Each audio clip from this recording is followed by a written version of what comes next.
maulang hapon guys, yung mga humabol pa tayong walk-in clients, ito papacheck, hindi galing sa atin tong EcoSport.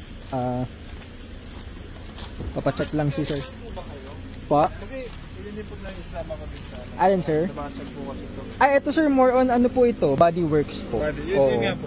Hindi po ba... Hindi kami nagba-bodyworks po eh. Mechanical parts and computer, yan po. Nabangga po? Oo, nagkarakan. Sa mga ano sir, bodyworks, kaya po nilang magawa ng ano yan. Okay nyo, mga magkano po kayo ngayon? Hindi ko lang sure sir. Although ito actually may nabibili ng buong ganyan po, around 3.5 yung buong ganyan. Oo, para hindi na kayo mamroblema. Kasama na to para matanggal na. Pwede po yun. Sige, check natin sir and scan para ano po, kung ano yung mga possible. Papacheck lang to si sir.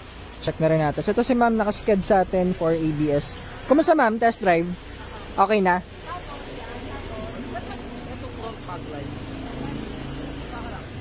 Okay, so ito si ma'am nagpa-reserve sa atin ng ABS a few months ago.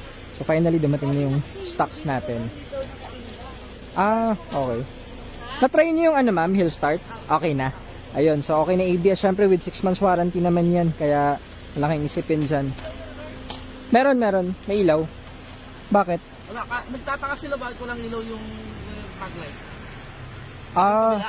Kabila wala. Hindi, meron. Baka ano lang kayo ma'am kasi magkaiba talaga siya. Yung left is rear fog light. Oo. Kasi ako na isang gabi, wala daw ako ilaw dito. Kaya Oo, kasi ito kadalasan nalilito sila. Bakit ito reverse? Bakit magkaiba? Oo, tapos ito is rear fog light. So magkaiba siya. Kaya, pero ano po yan, normal po yan. Working naman